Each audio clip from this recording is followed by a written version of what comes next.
This week feels like this is a conclusion to a lot of ongoing cases.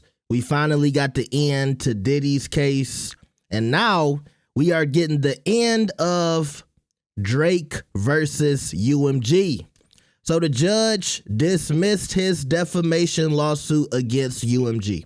And remember, this lawsuit was about Not Like Us, the diss song towards Drake. And this quote I found to be very interesting from court today via Billboard. It says, "It did not violate the law ruling that Kendrick's insulting lyrics were the kind of hyperbole that cannot be defamatory because listeners would not think they were statements of fact."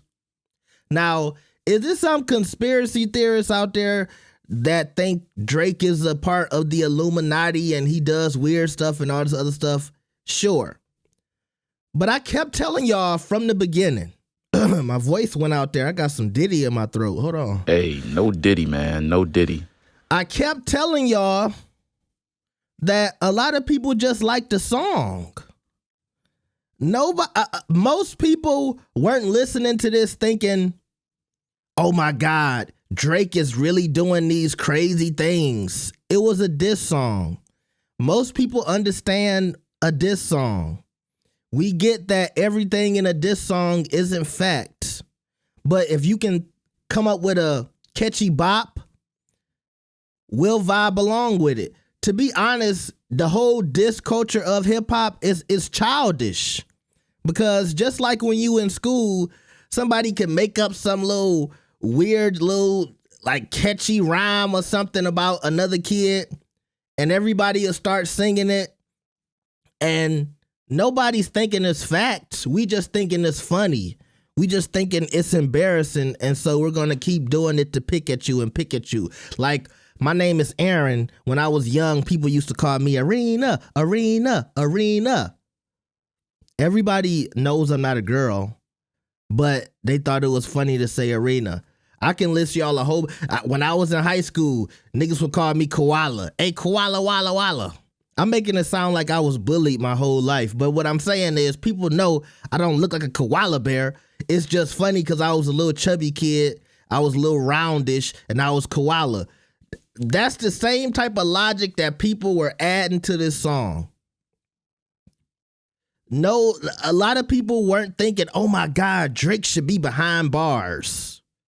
But in this lawsuit, that's how Drake was pushing it. He like, no, everybody around the world thinks I'm a pedophile. No, I never believed that.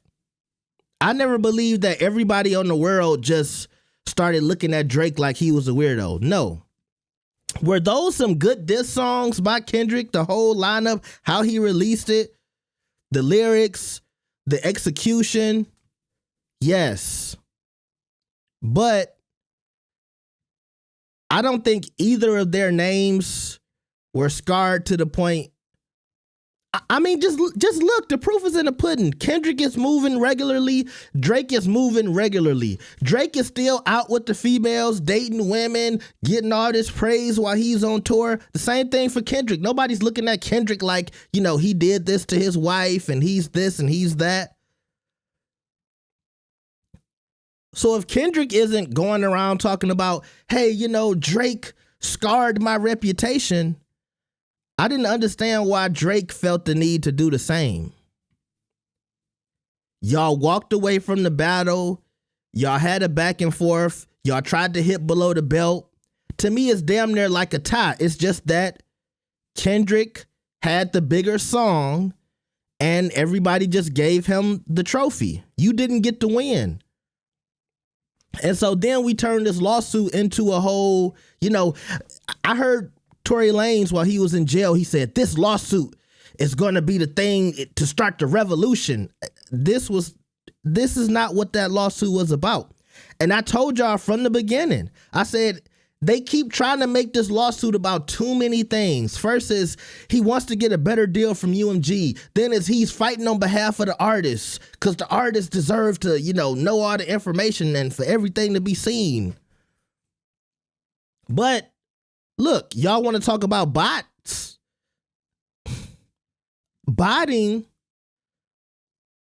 helps a lot of artists, a lot of new artists that we probably would have never heard without some botting involved. And I think botting has helped Kendrick and Drake. So, you know, that was another point nobody really cared about, because you can tell me that Kendrick had bots, but can you tell me that UMG never used bots for you? Then it was about this, oh, not like us, and they cheated to make the song bigger and to make it win, and people liked the song. People liked the song. Well, I admit, when I first heard Not Like Us, I didn't think it was going to go like that, because it was so different from all of the other diss songs we had heard from Kendrick. Yeah. But everybody not me. When people found out they could dance to that and they could do their little crip walk for that and all of that other stuff, the song blew up. When you can make TikToks out of it, when he has some really catchy lines in it. Because Not Like Us is like, I'm not going to say it's the worst lyrical performance by Kendrick, but it's not on the same level as the lyrics he was giving to the other songs. You see what I'm saying? But sometimes you got to dumb it down. Sometimes you got to make it more simple. That's what Not Like Us was. He made it more simple, catchy, and it took. That's something that Drake would have done in the past. And that's why I give it to Kendrick, because he took a page out of Drake's book. He simplified it. He dumbed it down. He said, this is what y'all like? I'm going to do a Drake to Drake. And that's what he did. And then he still managed to put some of those like thought-provoking bars in there when he was talking about the slaves and all that other stuff. But for the most part, to me, that was dumbed down Kendrick. And Drake has been doing that for years. He's been dumbing his music down for years to blend in with the kids, to do, you know, to try to fit in. And Kendrick did it better than him. And I think he was upset. He was mad he lost. He was mad that UMG took this as a reason not to give him all of that money. And look, just because this got dismissed, UMG is not going to stop working with Drake. But now you can tell Drake is going to be like begrudgingly finishing out this contract, because UMG responded and they said, and this is after the dismissal, so they're responding to the dismissal. From the outset, this suit was an affront to all artists and their creative expression and never should have seen the light of day. That's a jab to Drake. Bow, bow, bow, punch to the gut. We're pleased with the court's dismissal and look forward to continuing our work successfully promoting Drake's music and investing in his career. So, you know, smack him across the face and then build him up and say, you know, we still love Drake. Pat him on the ass. And that's how it's going to go. Because I will admit that when I saw Kendrick signed a new deal right before he released his diss songs, which said to me, maybe he wasn't like stalling for time. You remember when Drake was like, yeah, nah, you ain't running this time. Kendrick might have already had that music ready. He might have just been waiting for UMG to clear this deal. Then he cleared the deal. Then he started rolling out the diss songs. So could UMG and Kendrick have been in cahoots? Could they have been helping him go against Drake? Sure. And if he would have focused on that, maybe the case would look a little different. People would still say you was snitching, but at least it would have seemed like it was focused. To me, this was a million pages of Drake going everywhere to try to find excuses to why he lost the battle. That's what it was. Everywhere. It was this reason I lost. It was the bots. It was UMG. They was doing this and they was doing that and they was hiring this guy and DJ Academics and Cots and that, and nobody cared. Nobody cared. Not to mention the thing a lot of these rich people always forget. Don't tell me about all the money you not getting from a record deal when you a billionaire. I don't care. And also, don't cry to me about a rap battle you lost when you the biggest rapper in the world. You lost one. You lost one. You lost one. Because a lot of people would still give it to you against Pusha T. But you lost one definitively. You're okay, bro. Life goes on. You got embarrassed. Every basketball player has got crossed up, stumbled. You might have fell to the ground. That's not the end of your career. You can't go sue the NBA because you got crossed over. Remember that dude? Who was that guy that was a coach? He was LeBron's coach. Remember the dude that Allen Iverson crossed over? Then he stepped on him. I forget his name. Light skin, used to have the braids.